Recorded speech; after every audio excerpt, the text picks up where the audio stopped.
yourself. Research has changed a lot in the last 50 years and has become more and more important to our field. Your textbook lists 6 reasons for educational research, and I'd like to add a few points. First of all, education is under increased scrutiny from all kinds of stakeholders. The federal government, for example, has established a clearinghouse for educational research. Funding agencies are becoming more and more demanding about the return on their investments. So the second point I'd like to make is that I find teachers are also becoming more intentional and more questioning, and they should. Quality teachers I work with question themselves and the mandates that are handed down to them, not just to be antagonistic, but because more and more they truly want to help students, and so they question. Teaching is very isolated unless a teacher reaches out to others who may have information and answers. And I've seen a real change in the profession in the last 10 to 12 years as teachers become more comfortable reaching out for that. Third, I'm a consumer and a stakeholder. I want to know that teachers are using strategies that work. I have grandchildren in the school system and they matter a lot to me. I also pay taxes, as you do. I watch the effects of policies, and they're often made with the best of intentions, but they're not based on research, and that really, really worries me. We live with resource constraints, and I want to know that scarce resources are being used wisely. You can tell that I'm an advocate for true accountability. Maybe not the kind that we all have to live with, but true accountability would be really good. Last of all, I would like to see more and more teachers willing to conduct research and contribute with confidence to the field. There's a great deal of untapped expertise out there, pockets of excellence that we need to know about in classrooms. We cannot do educational research without acknowledging the lens through which we approach knowledge. Ask 10 people what knowledge is and you will get 10 different answers. Now ask them what the source of knowledge is or how knowledge is built, and you will get confusion. Over the centuries, education has approached this building of knowledge about our field through several lenses. The big 3 are described in your textbook. Logical positivism approached building knowledge about our field as the rational results of studies. The idea is that if we study and examine people and schools and classrooms, we can uncover rules or guidelines that will apply.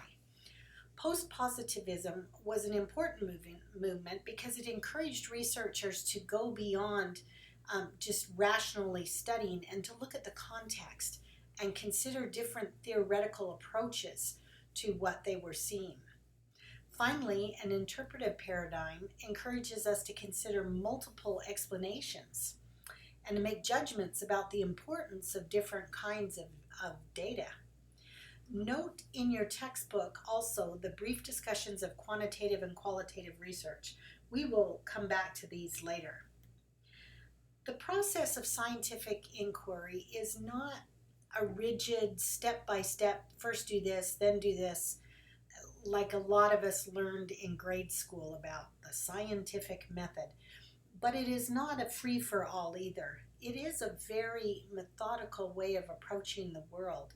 And the importance of it being methodical, in a way, is that when we follow the same patterns over and over again, we have credibility, and we're using methods that have been validated. And we will be coming back to that a lot later in the course. When we study research, it's always important to stop and look at the reasons for the research that was done. Were they practical and pragmatic, or was the study done to gather knowledge and be able to use that in a classroom? Or was the research done with an agenda to change the world, usually a social agenda? And we'll be discussing that a lot later on also in the course, especially when we talk about ethics and different kinds of research. Pay attention in your reading to the guiding principles of inquiry, as well as to the characteristics of good research. I'd like to point out 2 that are really important, especially if you are considering doing research. Characteristic number 4 is about simple explanations. In good research, we are looking for the simplest explanation. This goes back to Occam's razor and to having a parsimonious explanation. As soon as you start making complex explanations, you're actually limiting the generalization of the research. Characteristic number 7 I love. It's about skepticism. A healthy dose of questioning is critical to doing research and to using research. Any research that you come across is going to be more useful to you, and you'll know where to use it and how much weight to put into it if you will approach it with a good, healthy dose of skepticism. Your textbook talks about research methodologies. The table that describes the different qualitative and quantitative approaches to research based on some different characteristics is really important. You'll find that the educational research world, and you probably already know this, has 2 camps.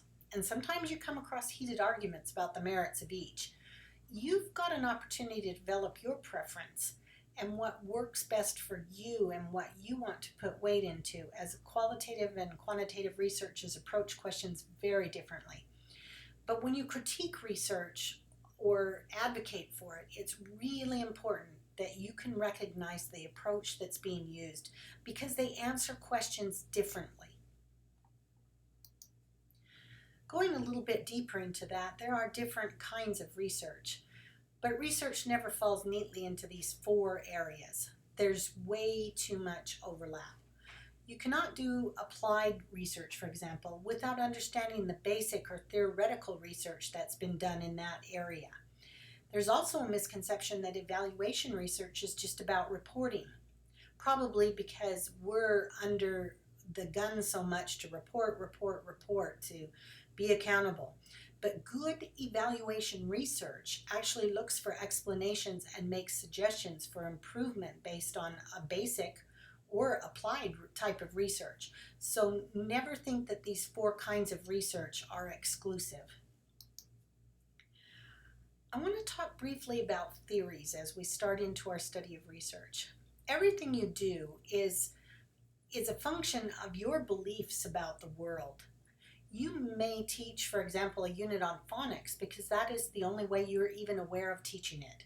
You have a lens you use when you make decisions. I want to give you an example that I will never forget. When I was a brand new teacher, I watched 3 teachers at my school leave every day right on time without even taking home papers. I was so impressed and thought I needed to get good enough that I would become just like that. But as I taught longer and got better at my craft, I realized that watching a clock didn't work for me. My lens changed. I had to develop my own beliefs and systems for doing the best for my students. But then my lens changed even more. Was I right, or were those 3 teachers? It's not a matter of right or wrong, correct or incorrect. It's a matter of where your priorities are, and those shape how you see the world. I found out later that one of the teachers cared for an invalid sister who had to be picked up at a specific time from adult daycare. That teacher was at school at 5 o'clock every morning to do the prep and the preparation and the grading and all of that for her students. It totally changed my perspective and my lens about that teacher. And yet, as I taught longer and longer, I definitely changed my attitude about teachers and clocks, and you can see that I have a definite bias about that too. You approach your teaching through your beliefs about how students learn, and I hope that you have an opportunity to challenge some of your own beliefs this semester. What this means for research, though, is that you have to peel back all of the trappings and consciously find the theoretical lens that the researcher is using. It explains a lot about what you're reading when you can understand why the researcher is approaching it that way. I'd like to add 3 limitations to those listed in the textbook about research. I just spoke about theoretical foundations and lenses. A researcher's theoretical approach can limit the generalizability of the findings. but so can biases and prejudices, which is almost what my lens about those teachers fell into. If I approach the world of education with a view that boys are better at math than girls, that's going to color my research. That one may be obviously silly, but we are human and we have biases and prejudices sometimes that we're not even aware of. Second limitation, funding. Not just limited funding, which is always a problem, but in how that funding determines what data and how much to collect. We can never collect enough data about a situation. You have to make a limit to what you can possibly do, and you have to decide how much is enough for the strength of your case and how much you can afford in dollars, time, energy, etc. Going along with that is how much funding or a funding source can influence a study. I have seen really, really good research that came from publishers and vendors, for example.